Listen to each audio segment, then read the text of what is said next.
va étudier aujourd'hui des suites définies par des relations de récurrence super simples. Une seule opération, toujours une multiplication. Par exemple, je pars de 3 et à chaque fois je vais faire une seule multiplication, la même tout le temps, par 2. 3 fois 2, 6, fois 2, 12, fois 2, 24, fois 2, 48, etc., etc. Cette suite que je viens d'inventer fait partie de la famille des suites géométriques. Voyons un petit peu comment elles se comportent. Donnons d'abord une définition générale des suites géométriques. Définition.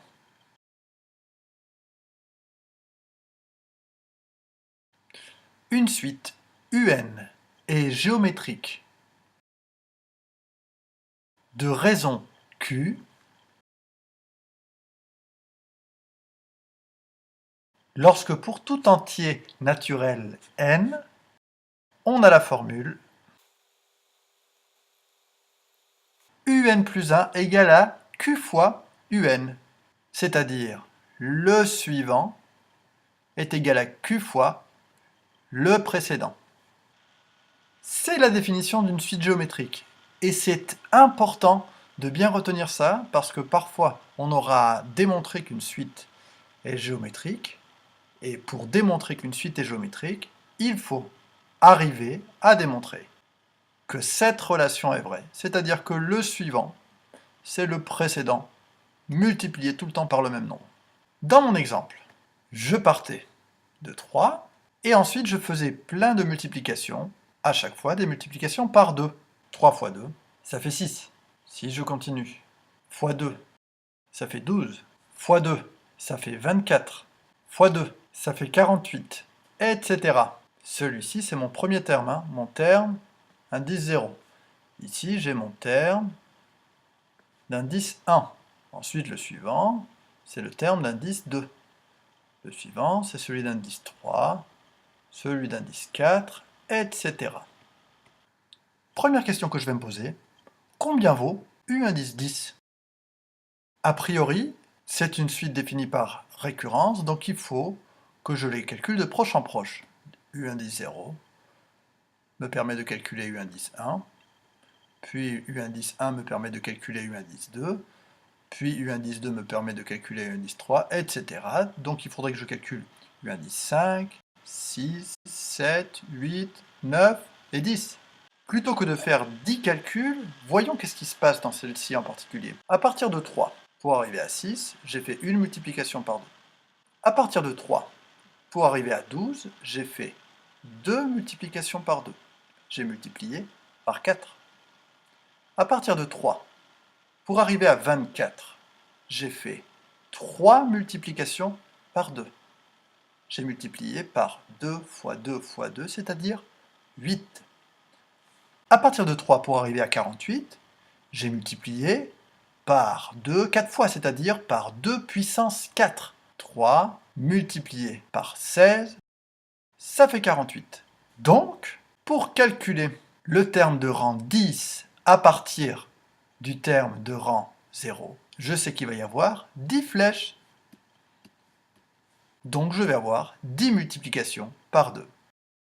Je pars de 3 et je vais multiplier par 2 10 fois, c'est-à-dire par 2 puissance 10, ce qui donne 3072.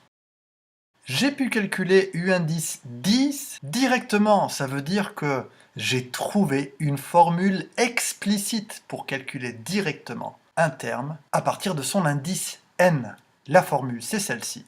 Qu'est-ce que j'ai fait? J'ai commencé par le terme initial, 3, et j'ai multiplié par la raison n fois, donc fois la raison puissance n. Cette formule marche dans notre exemple, bien sûr, mais ça marche dans tous les cas, puisqu'à chaque fois, je peux faire exactement ce même schéma. Il faut retenir la propriété suivante. U indice n est une suite géométrique de raison Q et de premier terme U indice 0,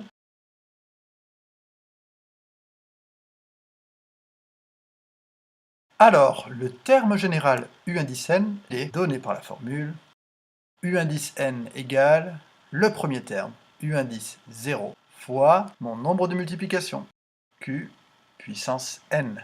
Formule à retenir.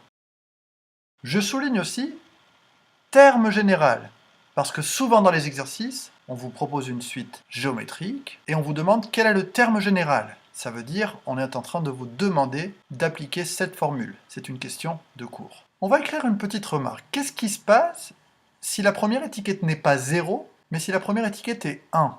C'est-à-dire, imaginons que j'ai mon exemple de tout à l'heure, sauf que mon premier terme, ce n'est pas 3, mais c'est 6, avec l'étiquette U indice 1. Qu'est-ce qu'il aurait fallu que je fasse pour calculer U indice 10? Ben, j'aurais dû faire une opération en moins, puisque j'aurais eu une flèche en moins.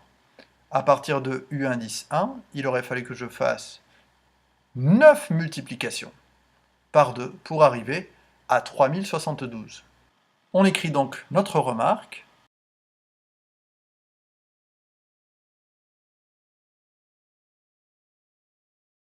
Si le premier terme est U indice 1, le terme général est donné par la formule. Mon premier terme, U indice 1, et donc ma raison à la puissance non pas n, mais 1 de moins, n moins 1. Ce chapitre des suites, en particulier les suites géométriques, est très lié au chapitre qu'on a traité avant sur les pourcentages. Pourquoi? Parce qu'il y a des situations où si on applique la même évolution en pourcentage, donc augmentation ou diminution, mais la même tout le temps, à partir d'une quantité initiale, je suis en train de multiplier tout le temps par le même nombre. Je suis donc en train de créer une suite géométrique. Un exemple. Je pars d'une quantité initiale qui vaut 2000 par exemple.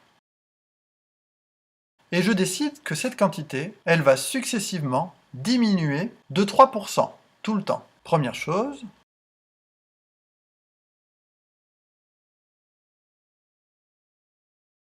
diminuer de 3%, c'est multiplier par le coefficient multiplicateur 0,97. Si vous vous rappelez, c'était 1 moins 3 sur 100. Et donc, ma suite devient une suite géométrique puisque j'ai dit que pour calculer le suivant, je dois diminuer le précédent de 3%, c'est-à-dire multiplier le précédent par 0,97.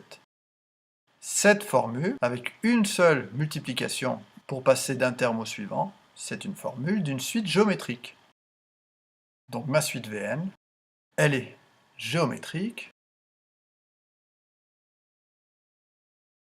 De premier terme, V0 égale à 2000.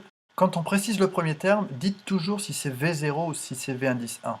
Et de raison, Q égale à 0,97. J'ai donc créé une suite géométrique dont les premiers termes sont ceux-là.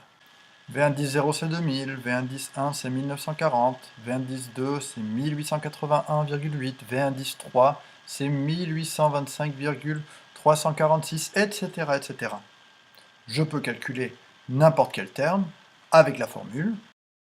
V indice n, c'est le premier terme qui est V indice 0, 2000, donc c'est V indice 0 fois Q puissance n, c'est-à-dire 2000 fois 0,97 à la puissance n. Si je regarde cette suite, je vois que les termes sont de plus en plus petits.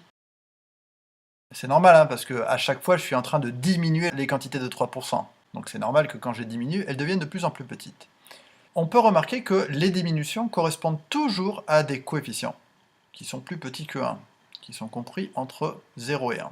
A l'inverse, les augmentations correspondent toujours à des coefficients qui sont plus grands que 1. On peut donc, en toute logique, écrire la propriété suivante.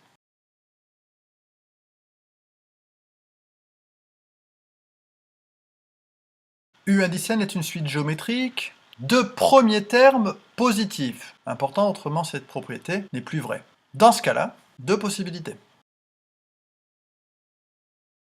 Si ma raison est plus grande que 1, je multiplie toujours par un nombre qui est plus grand que 1, pensez au coefficient multiplicateur des augmentations. Ma suite, elle va tout le temps augmenter. Elle va être croissante. Et si ma raison est comprise entre 0 et 1, Pensez aux coefficients multiplicateurs qui correspondent à des diminutions. 0, quelque chose, comme 0,97 dans mon exemple. Ma suite va être décroissante. Il ne te reste plus qu'à revoir un petit peu cette leçon sur des exemples concrets. N'oublie pas de vérifier à chaque fois à la calculatrice. Allez, bon courage!